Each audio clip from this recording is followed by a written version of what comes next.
Los comandos de élite, rostros endurecidos por años de enfrentamientos, avanzan entre sombras, sus botas hundiéndose en un lodo que parece beber la sangre de los caídos. En un operativo sin precedentes, militares han localizado la guarida secreta del Mencho, líder del CJNG, en lo más profundo de la Sierra de Jalisco. La guerra contra el narco se intensifica. Explosivos enfrentamientos, traiciones al descubierto y un cerco que podría cambiarlo todo. ¿Caerá finalmente el capo más buscado? En las entrañas de la Sierra de Jalisco, donde los pinos susurran secretos y la niebla abraza los riscos, un silencio inquietante se quiebra bajo el rugido de motores y el estallido de metralla. La operación militar, bautizada en susurros como Lanza de Acero, ha transformado la noche en un infierno de destellos y alaridos. La guarida del líder del CJNG, un hombre cuya sombra se extiende como una plaga, está rodeada. Cada paso de los soldados resuena como un tambor de guerra, mientras los halcones del cártel, adolescentes con ojos vidriosos y radios chirriantes, gritan advertencias que se pierden en el caos. Nadie esperaba que el ejército irrumpiera con tal ferocidad, no en este bastión que durante años fue intocable. Los sicarios, atrincherados en un rancho fortificado con muros de concreto y torretas improvisadas, responden con una furia desesperada. Sus fusiles, algunos relucientes con incrustaciones de oro, escupen fuego hacia las laderas. Granadas estallan, arrancando pedazos de tierra y árboles, mientras el aire se llena de un hedor a metal quemado y carne chamuscada. En el centro del rancho, una figura envuelta en un chaleco táctico bordado con un escorpión da órdenes a gritos, su voz quebrándose por el pánico. Los hombres del cártel, humillados por la audacia del ejército, pelean con la rabia de quienes saben que su imperio se desmorona. Algunos, con rostros tatuados y cicatrices que narran vidas de violencia, caen de rodillas, no por rendición, sino porque las balas no discriminan. Sus cuerpos se apilan en charcos viscosos, mientras los soldados avanzan, implacables, con visores nocturnos que convierten la oscuridad en su aliada. En el cielo, un helicóptero de combate sobrevuela la escena, sus reflectores barriendo la maleza como ojos de un depredador. Un misil guiado por láser impacta una camioneta que intentaba escapar, y la explosión ilumina la noche con un resplandor anaranjado que pinta de horror los rostros de los sicarios. Los restos del vehículo, retorcidos y humeantes, se convierten en un recordatorio brutal. No hay salida. En las frecuencias encriptadas del cártel, las voces se quiebran, suplicando refuerzos que nunca llegarán. «¡Nos tienen cercados!», grita un lugarteniente, su transmisión cortada por un estallido que silencia su desesperación. La humillación es palpable. Los hombres que alguna vez se jactaron de ser intocables, ahora son presas atrapadas en su propio terreno. En un puesto de mando improvisado a kilómetros de distancia, oficiales de inteligencia monitorean cada movimiento. Pantallas parpadean con imágenes de drones que capturan el caos en tiempo real. Un general, con el rostro surcado por arrugas de tensión, da órdenes precisas. Cierren los caminos secundarios, que no escape ni un alma. La operación no solo busca al líder del CJNG, sino desmantelar la red de corrupción que lo ha protegido. Informes recientes, filtrados a la prensa esta semana, revelan que alcaldes de pequeños municipios en Jalisco recibían sobornos en efectivo y polvo blanco para garantizar rutas seguras al cártel. La traición, como un veneno, se ha filtrado en las venas del sistema. Y los militares saben que esta batalla es tan política como física. En la sierra, el enfrentamiento alcanza un punto crítico. Los sicarios, superados en número y armamento, comienzan a fracturarse. Algunos huyen hacia la selva, solo para ser abatidos por francotiradores emboscados en los riscos. Otros, en un acto de desafío final, lanzan granadas que estallan sin dirección, hiriendo a sus propios compañeros. La humillación de su derrota es un espectáculo grotesco. Hombres que se creían invencibles ahora yacen en el fango, sus armas inútiles, sus cuerpos destrozados. Los soldados, sin pausa, Avanzan hacia el corazón del rancho, donde se rumora que el líder, conocido solo por su alias, podría estar escondido. Cada puerta derribada, cada cuarto registrado aumenta la tensión. ¿Está él aquí o es solo otro espejismo en esta guerra sin fin? La sierra, ahora un cementerio de vehículos calcinados y cuerpos desechados, exhala un silencio roto solo por el crepitar de las llamas. Los soldados, con los rostros ennegrecidos por el hollín, revisan los escombros del rancho buscando pistas. El aire está cargado de una tensión que corta como navaja. El líder del CJNG no aparece. Entre los restos encuentran documentos quemados, celulares destrozados y fajos de billetes empapados en sangre. Pero él, el hombre que ha burlado a la justicia por años, parece haber desaparecido como un espectro. La frustración se apodera de los comandos, mientras los oficiales en el centro de mando intercambian miradas de inquietud. ¿Fue un error de inteligencia o alguien lo advirtió?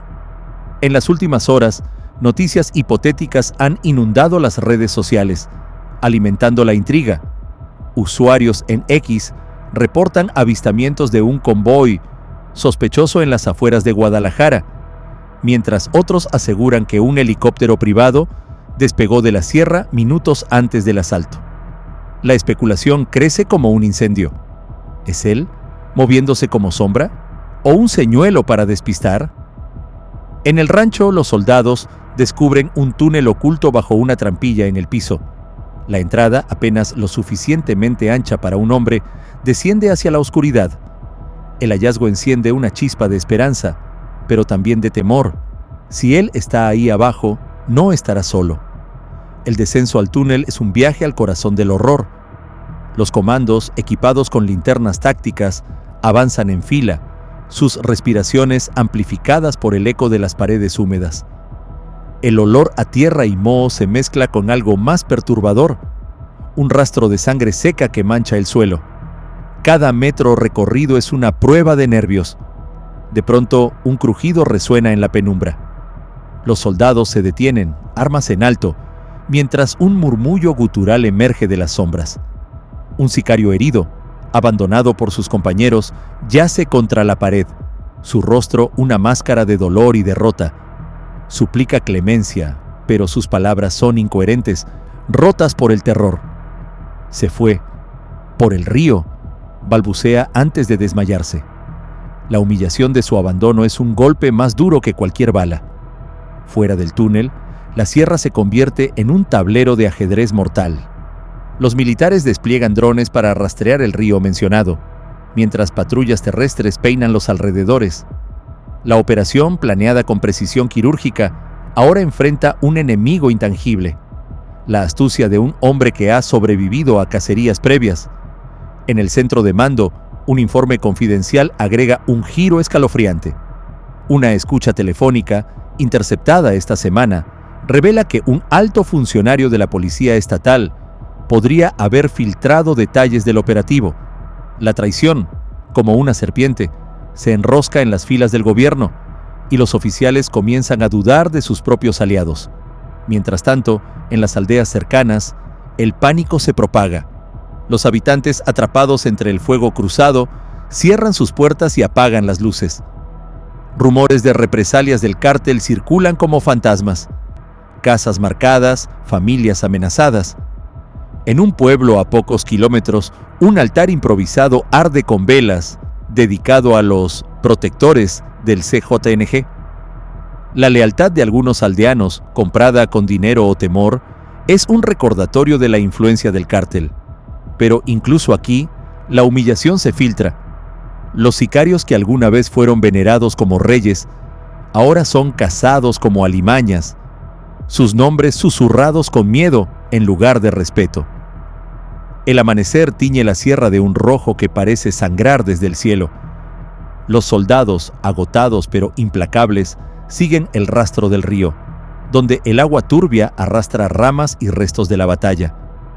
Un dron captura una imagen borrosa, una figura solitaria, envuelta en una capa, moviéndose entre la maleza. La tensión en el centro de mando es eléctrica. ¿Es él? Los oficiales ordenan un cerco inmediato, pero el terreno, traicionero y lleno de cuevas, favorece al fugitivo. La cacería se transforma en un juego de sombras, donde cada movimiento podría ser una trampa. En las últimas horas, una noticia hipotética sacude los titulares. Un ataque sorpresa en un cuartel militar en Zapopan, atribuido al CJNG, deja vehículos en llamas y soldados heridos. La maniobra, según analistas, es una distracción para desviar la atención de la sierra. La audacia del cártel, incluso en su momento más débil, es un recordatorio de su poder. En la selva, los comandos encuentran un campamento abandonado, fogatas aún tibias, armas descartadas y un mapa rudimentario marcado con rutas de escape. La sensación de estar cerca, pero siempre un paso atrás, carcome a los soldados. El líder del CJNG, si aún está en la sierra, no es un hombre común. Su historial, reconstruido por inteligencia militar, pinta a un estratega implacable. Hace una década, sobrevivió a un operativo similar en Michoacán, escapando a pie a través de pantanos mientras sus hombres eran capturados. Su capacidad para desaparecer, para convertirse en aire, lo ha convertido en una leyenda oscura. Pero las leyendas también caen, y los soldados lo saben. Cada cueva registrada, cada sendero rastreado, es un paso hacia el fin. Sin embargo, el horror de la persecución no radica solo en la violencia, sino en la incertidumbre. ¿Y si él ya no está aquí? ¿Y si todo es una farsa? En un claro del bosque, los comandos descubren una escena que hiela la sangre. Un grupo de sicarios, ejecutados por sus propios compañeros, yace en un círculo, sus cuerpos marcados con símbolos del cártel. La traición interna, alimentada por el pánico, ha comenzado a devorar al CJNG. Los soldados, endurecidos por la guerra, no pueden evitar un escalofrío. La humillación de los traidores, expuestos como trofeos macabros, es un mensaje claro. Nadie escapa al código del cártel, ni siquiera los suyos. El hallazgo refuerza la urgencia de la misión. Si el líder está cerca, su desesperación lo hará más peligroso. En el centro de mando, un nuevo informe agrega un giro inesperado. Una fuente anónima, supuestamente un exmiembro del cártel, asegura que el líder planea un contraataque masivo en Guadalajara para recuperar el control. La amenaza, aunque no verificada, obliga a los militares a dividir sus fuerzas. La sierra, ahora un laberinto de trampas y emboscadas, pues, sigue siendo el epicentro del conflicto. Los soldados, con los nervios al límite, avanzan hacia una cueva señalada en el mapa encontrado. El eco de sus pasos resuena como un latido. Algo o alguien los espera en la oscuridad. En el exterior, helicópteros patrullan el perímetro, mientras drones sobrevuelan la selva en busca de cualquier señal. La tensión es un nudo que aprieta el pecho de cada hombre. Saben que están entrando en el territorio del enemigo, un lugar donde las reglas de la guerra no existen. De pronto, una explosión sacude la cueva. Una trampa improvisada, oculta en el suelo, lanza fragmentos de roca y metal. 2 soldados caen, sus gritos ahogados por el polvo. El resto se reagrupa, pero el ataque ha roto su formación. Desde las sombras, figuras armadas emergen, disparando con una precisión letal. Los sicarios, quizás los últimos leales al líder, han preparado una emboscada. El enfrentamiento es caótico. Balas rebotan en las paredes, las linternas parpadean y el rugido de las armas llena el espacio. Los soldados responden con granadas de aturdimiento, pero los sicarios pelean con una ferocidad suicida, sus rostros desencajados por la adrenalina y el odio. En el exterior, la selva cobra vida con nuevos enfrentamientos. Refuerzos del cártel, llegados desde rutas ocultas, atacan las patrullas militares. Camionetas blindadas, armadas con ametralladoras pesadas, irrumpen en los senderos, desatando una tormenta de plomo. Los soldados, atrapados entre 2 frentes, luchan por mantener el control. La humillación de ser superados en su propia operación es un golpe al orgullo militar, pero no hay tiempo para lamentos. En el centro de mando, los oficiales observan las imágenes en tiempo real, sus rostros pálidos. La operación, planeada como un golpe quirúrgico, se ha convertido en una guerra total. En la cueva, los comandos logran repeler el ataque, pero a un costo devastador. Los cuerpos de los sicarios, destrozados por las granadas, yacen entre los escombros. Uno de ellos, aún con vida, ríe entre toses de sangre. «No lo encontrarán. Él es la sierra», murmura. Sus palabras un veneno que se clava en los soldados. La humillación de su desafío, incluso en la derrota, es un recordatorio de la mística que rodea al líder del CJNG. Los comandos, sin pausa, avanzan más profundo en la cueva, donde encuentran un alijo de polvo blanco y cannabis, junto con documentos que detallan pagos a funcionarios de alto rango. La corrupción, como un cáncer, sigue alimentando esta guerra. Mientras tanto, en Guadalajara, reportes hipotéticos de esta semana describen un caos creciente. Ataques coordinados contra estaciones de policía y convoyes militares sugieren que el CJNG está lejos de rendirse. La ciudad, un hervidero de rumores, se prepara para lo peor. En la sierra, los soldados emergen de la cueva, agotados pero determinados. Un nuevo rastro, marcado por huellas frescas, los lleva a un acantilado que domina un valle oculto. Allí, en la distancia, una figura solitaria observa desde una roca. La silueta, inmóvil, parece desafiar al mundo. El líder, o un espejismo, está a su alcance. Pero la selva, siempre aliada de los fantasmas, guarda un último secreto. Cada paso es un desafío a la selva, que parece viva, conspirando con sus sombras y sus sonidos inquietantes. El rastro de la figura avistada, una silueta fugaz que podría ser el líder del CJNG, los ha llevado hasta este rincón olvidado de la Sierra de Jalisco. En el centro de mando, a kilómetros de distancia, las pantallas parpadean con imágenes satelitales que muestran movimientos erráticos en el valle. La tensión es un alambre de púas que atraviesa cada decisión. Capturar al hombre que ha desafiado al Estado durante años, o verlo desvanecerse una vez más, es la línea que separa la victoria de la humillación. Los comandos, equipados con rifles de asalto y visores térmicos, avanzan en formación, sus respiraciones contenidas. El aire huele a tierra mojada y a algo más oscuro. Un rastro metálico que recuerda a la sangre seca. En el horizonte, el sol apenas logra perforar la bruma, tiñendo el cielo de un rojo que parece sangrar sobre la selva. De pronto, un crujido rompe el silencio. Los soldados se detienen, armas en alto, mientras un murmullo gutural emerge de la maleza. Un sicario, herido y abandonado, yace contra un tronco, su chaleco táctico destrozado. Su rostro, cubierto de sudor y mugre, es una máscara de derrota. No lo encontrarán. Él es la niebla, susurra, su voz rota por el dolor. La humillación de su abandono, dejado atrás por los suyos, es un golpe más cruel que cualquier herida. Los soldados lo ignoran y siguen adelante, pero sus palabras se clavan como espinas. El valle, un laberinto de barrancos y senderos ocultos, se transforma en un tablero de ajedrez mortal. Los drones sobrevuelan la zona, capturando imágenes de un campamento fortificado en el corazón del terreno. Barricadas de troncos y sacos de arena rodean una serie de tiendas de campaña, vigiladas por figuras armadas que se mueven como fantasmas. Los soldados, conscientes de que el tiempo se agota, preparan un asalto relámpago. En el centro de mando, un oficial de inteligencia revisa un informe confidencial que acaba de llegar. Una fuente anónima, supuestamente un traidor del cártel, asegura que el líder planea escapar en un helicóptero privado desde un aeródromo clandestino cercano. La noticia, aunque no verificada, enciende una chispa de urgencia. Si él escapa, la operación, con todo su costo en vidas y recursos, será un fracaso estruendoso. El asalto al campamento comienza con una precisión quirúrgica. Los francotiradores, apostados en las alturas, eliminan a los vigías con disparos silenciosos, mientras los comandos avanzan desde la maleza.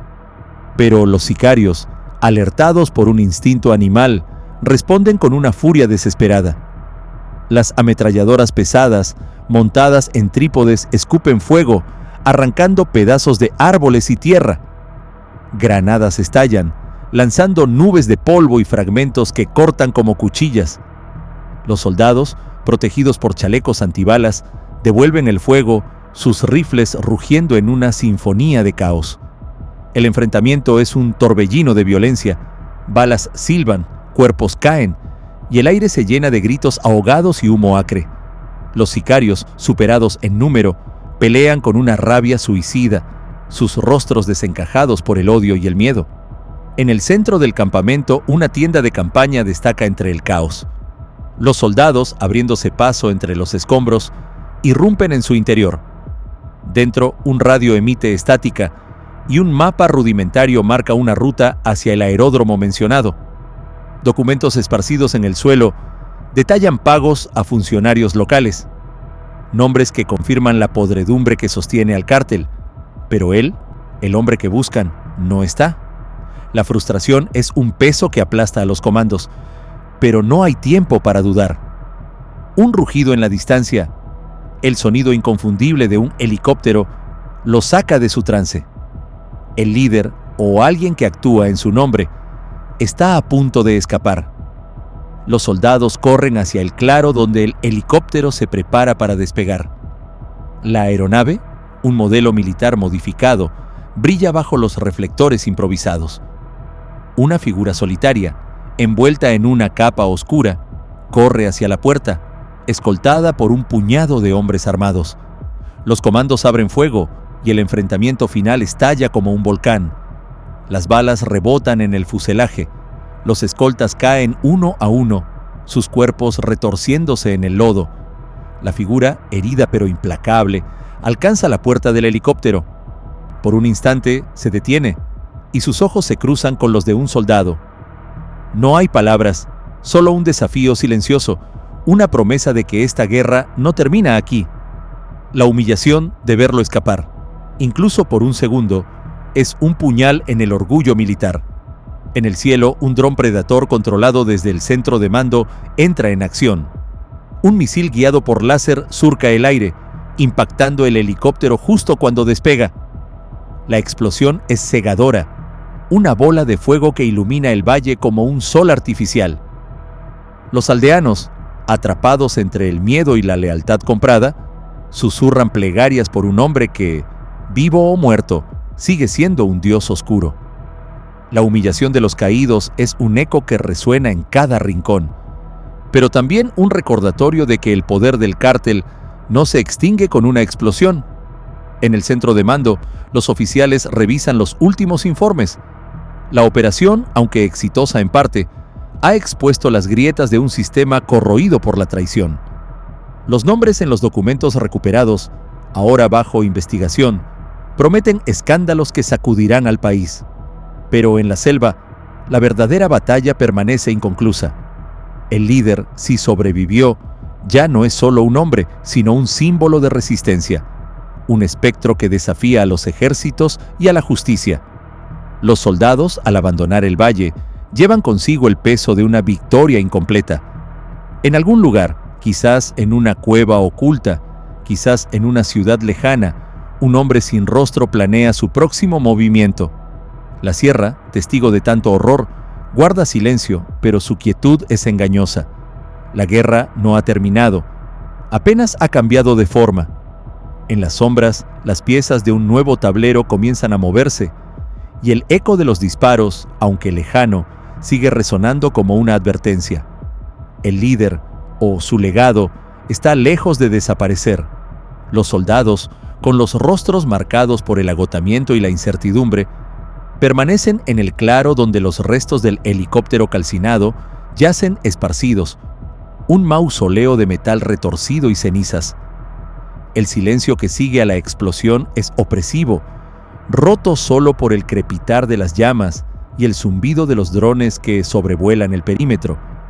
Cada comando, con el rifle aún caliente en las manos, escudriña la penumbra, buscando una señal, una pista, cualquier indicio de que el líder del CJNG, el hombre que ha burlado a la muerte tantas veces, estaba realmente a bordo.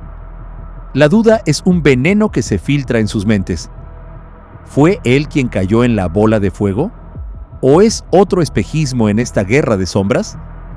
En el centro de mando, a kilómetros de distancia, los oficiales analizan las imágenes en tiempo real, sus rostros tensos reflejados en las pantallas.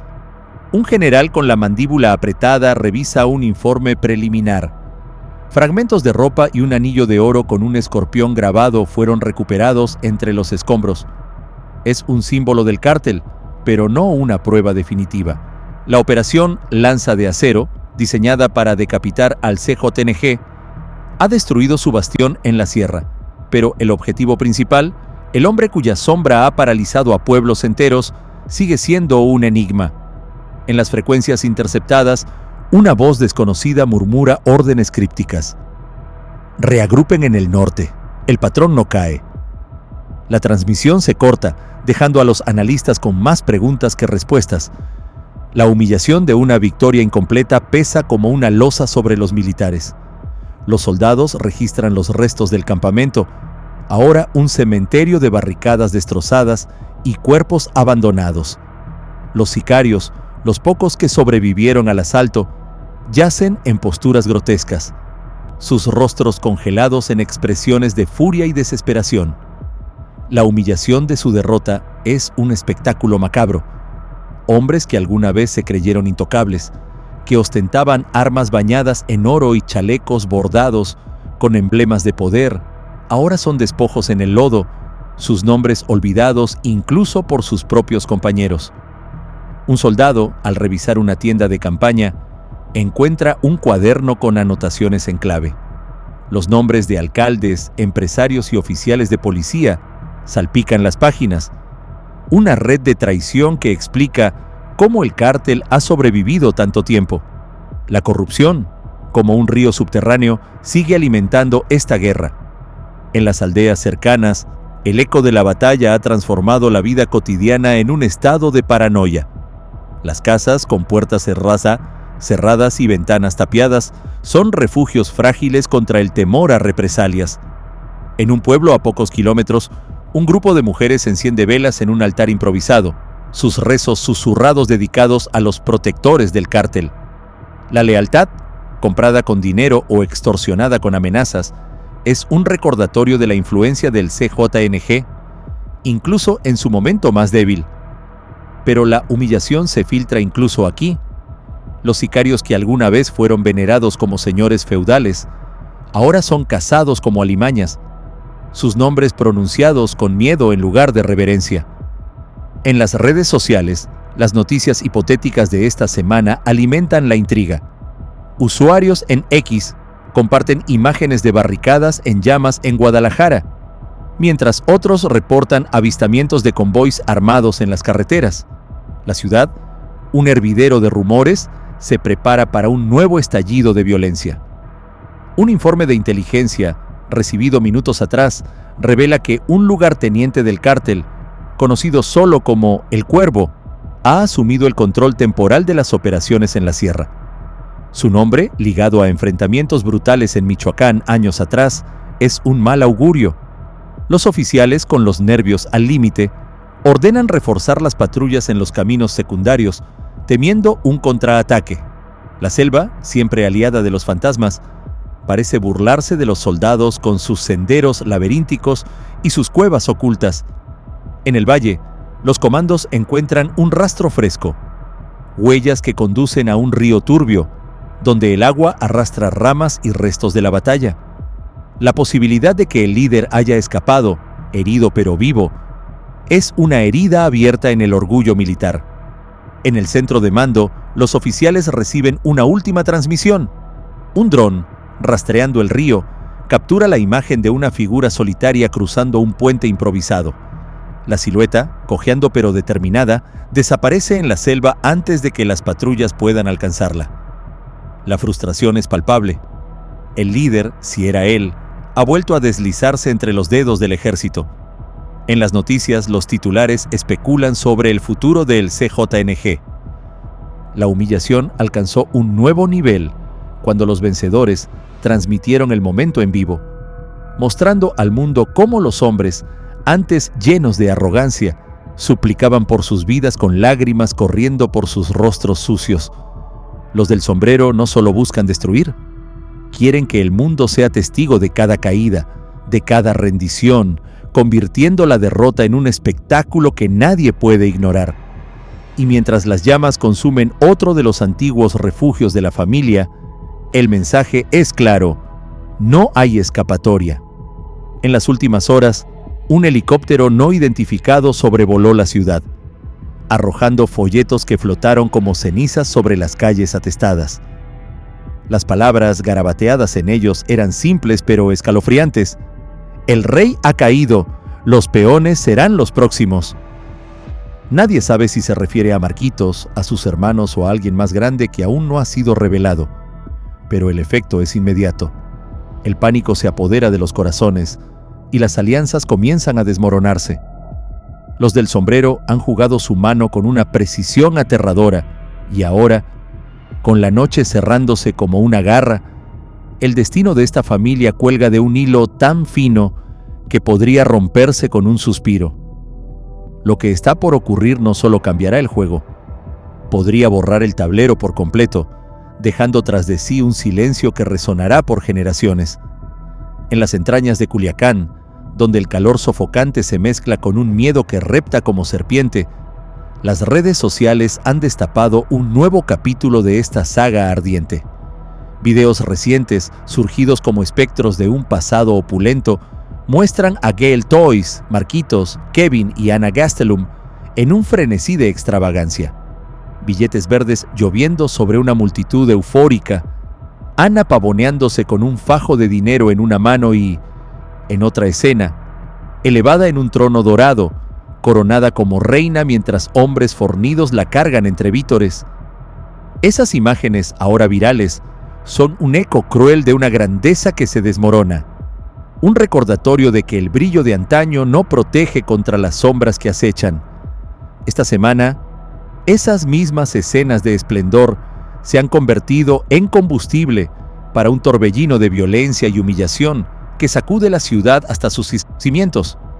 En los callejones donde la luz apenas se atreve a entrar, los susurros hablan de un ajuste de cuentas que se gesta con precisión quirúrgica. Los del sombrero, figuras envueltas en misterio y temor, han desatado una campaña de terror que no conoce pausa. Esta mañana, un almacén en las afueras fue reducido a escombros en un enfrentamiento que dejó el aire cargado de cenizas y un hedor metálico. Testigos, con rostros pálidos y voces temblorosas, describen siluetas moviéndose entre el humo, disparando sin piedad mientras los gritos de los atrapados se ahogaban en el estruendo. Entre los restos calcinados, alguien encontró un fajo de billetes chamuscados, idénticos a los que Gael y Marquitos arrojaban en sus fiestas, como si los del sombrero quisieran burlarse de su antigua arrogancia, transformando su riqueza en cenizas humeantes. En un vídeo que circula desde anoche, una figura que muchos juran es Kevin Toys aparece encadenada a una silla en un sótano húmedo, con la cabeza gacha y el rostro cubierto de mugre. Una voz distorsionada, fría como el acero, lo obliga a confesar pecados que nunca se detallan, mientras la cámara se acerca a sus ojos vidriosos, capturando cada destello de pánico. La grabación termina abruptamente, dejando a los espectadores con el corazón en la garganta y una pregunta tácita: ¿es real o es otro truco cruel para quebrar el espíritu de sus seguidores? Sea como fuere, el impacto es devastador y las redes estallan con especulaciones, mientras los del sombrero parecen deleitarse en el caos que siembran, cada movimiento calculado para maximizar el horror. Esta semana, un convoy de camionetas blindadas irrumpió en un barrio tranquilo, desatando una tormenta de fuego que dejó casas perforadas y vehículos volcados. Los residentes, atrapados en el torbellino, se esconden bajo mesas y detrás de puertas, sus vidas reducidas a latidos acelerados y oraciones susurradas. Los del sombrero, con rostros ocultos tras máscaras improvisadas, parecen estar en todas partes, sus ataques tan rápidos como implacables. En un momento particularmente escalofriante, dejaron un trono destrozado en medio de una plaza, idéntico al que Anna ocupó en su vídeo de coronación, pero ahora cubierto de pintura roja que gotea como sangre, un símbolo grotesco de su caída. Ayer, un mercado abarrotado fue escenario de un nuevo golpe. Hombres armados irrumpieron al mediodía, dispersando a los compradores en un caos de gritos y cristales rotos. Entre los puestos destrozados, dejaron un mensaje garabateado en una pared: los reyes caen, los súbditos pagan. Nadie sabe si se refiere a la familia o a sus seguidores, pero el efecto es inmediato. El miedo se apodera de la ciudad y las lealtades comienzan a fracturarse. Algunos aliados de Marquitos, desesperados por salvarse, han intentado negociar, pero los rumores dicen que sus súplicas fueron recibidas con risas crueles y promesas de más violencia. En un suburbio olvidado, un enfrentamiento nocturno dejó un rastro de destrucción que aún humea bajo el sol. Los testigos hablan de figuras arrastrándose entre los escombros, sus rostros pintados con cenizas, como si fueran demonios surgidos de un cuento oscuro. Algunos aseguran haber visto a uno de los hermanos, quizá Kevin, quizá otro, huyendo a pie, con la ropa rasgada y los ojos desorbitados, perseguido por sombras que no se detuvieron hasta que la noche lo engulló. La imagen de su desesperación, aunque no confirmada, ha alimentado un frenesí en las redes, donde los vídeos de sus días de gloria ahora se mezclan con memes crueles que celebran su humillación. Cada fotograma un recordatorio de lo frágil que es el poder. La ciudad entera parece atrapada en una pesadilla sin fin, donde cada amanecer trae un nuevo acto de violencia. Esta mañana, un edificio que alguna vez albergó una de las fiestas más ostentosas de Gael fue consumido por las llamas, su estructura colapsando en un rugido que resonó por kilómetros. Entre los escombros, los curiosos encontraron billetes quemados flotando en el viento, algunos aún legibles, como si el fuego hubiera querido preservar un último vestigio de su arrogancia. Los del sombrero, siempre un paso adelante, dejaron una corona rota junto a las ruinas, sus joyas falsas brillando bajo la luz del sol, un trofeo macabro que parece burlarse de Ana y su reinado efímero.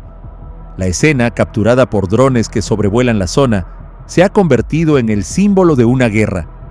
Mientras tanto, los aliados de la familia, o lo que queda de ellos, intentan reagruparse, pero sus esfuerzos son torpes, desesperados. En un intento por recuperar el control, organizaron una emboscada en un cruce remoto, pero los del sombrero ya los esperaban. El enfrentamiento fue una masacre silenciosa, con los atacantes atrapados en un cañón estrecho, sus vehículos destrozados por explosiones que iluminaron la noche. Los sobrevivientes, si los hay, huyeron al desierto, pero los rumores dicen que los del sombrero los persiguen como lobos, sus risas resonando en la oscuridad. La humillación no termina en el campo de batalla. Un vídeo filtrado muestra a los derrotados con las manos atadas, obligados a arrodillarse ante un montón de billetes quemados, un eco cruel de las fiestas donde los arrojaban al aire. Esta tarde, un helicóptero desconocido sobrevoló la ciudad, arrojando miles de volantes que cayeron como nieve negra. Las palabras impresas eran pocas pero devastadoras. El trono está vacío, el reino arde. Nadie sabe si es una amenaza, una promesa o un epitafio, pero el mensaje cala hondo, y las calles se vacían mientras el miedo se apodera de los corazones. Los del sombrero han tejido una red de terror tan intrincada que nadie puede predecir su próximo movimiento, pero una cosa es clara: no descansarán hasta que cada símbolo de la antigua gloria de la familia sea reducido a polvo. Y mientras el sol se hunde, tiñendo el cielo de un rojo furioso, Culiacán espera, con el aliento contenido, el golpe final que podría romper el tablero para siempre. Los movimientos de ambos bandos ya están en marcha, y lo que está por ocurrir podría cambiar el juego para siempre. En las arterias palpitantes de Culiacán, donde el polvo se arremolina como un velo de secretos, el pasado de Marquitos, Ana y Kevin regresa para atormentarlos. Las redes sociales, que alguna vez fueron su escaparate de esplendor, ahora regurgitan recuerdos de sus días dorados. Paseos en autos de alta gama que rugían por carreteras europeas, selfies en yates rodeados de mares cristalinos y publicaciones jactanciosas donde Marquitos proclamaba ser guapo con dinero, buena gente con carro bueno.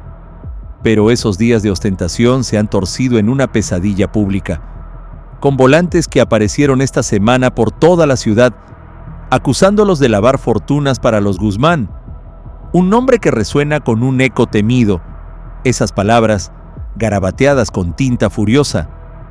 Somos la paca, esta es la liga que vamos a tronar. Han desatado una tormenta que amenaza con arrancarles hasta el último jirón de dignidad. El ambiente en las calles es un hervidero de ansiedad, un crisol donde el miedo y la furia se funden.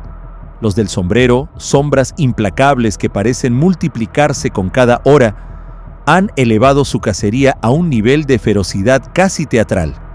Esta mañana, un garaje clandestino, donde se dice que Kevin guardaba uno de sus preciados vehículos de lujo, fue arrasado en un enfrentamiento que dejó el pavimento cubierto de cristales destrozados y metal retorcido. Los vecinos, con los rostros pegados a las ventanas, describen una escena de caos absoluto. Hombres encapuchados descargando ráfagas de fuego, el rugido de motores ahogado por explosiones y un auto, quizá el mismo que Kevin presumía en sus vídeos, reducido a una carcasa humeante. Entre los restos, alguien encontró un volante chamuscado, su mensaje aún legible, como si los del sombrero quisieran que el mundo viera su humillación grabada en cenizas.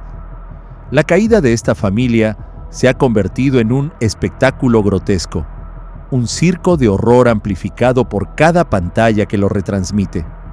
En un vídeo que emergió anoche, una figura que podría ser Ana aparece tambaleándose por un callejón oscuro, su ropa de diseñador rasgada, el rostro surcado de tierra y lágrimas.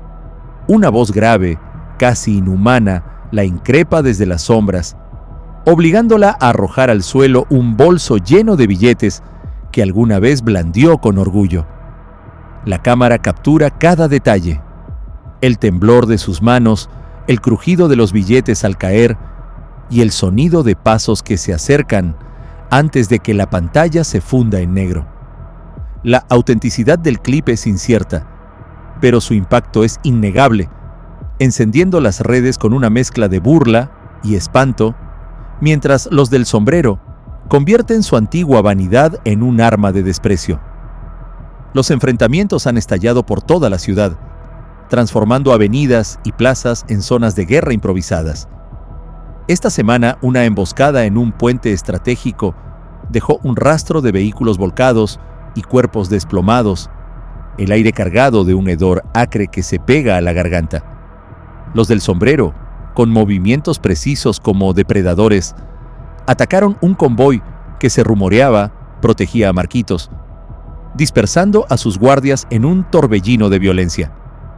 Los testigos hablan de figuras saltando desde las sombras, sus rostros ocultos tras paños oscuros, dejando tras de sí un mensaje tallado en el capó de un auto destrozado.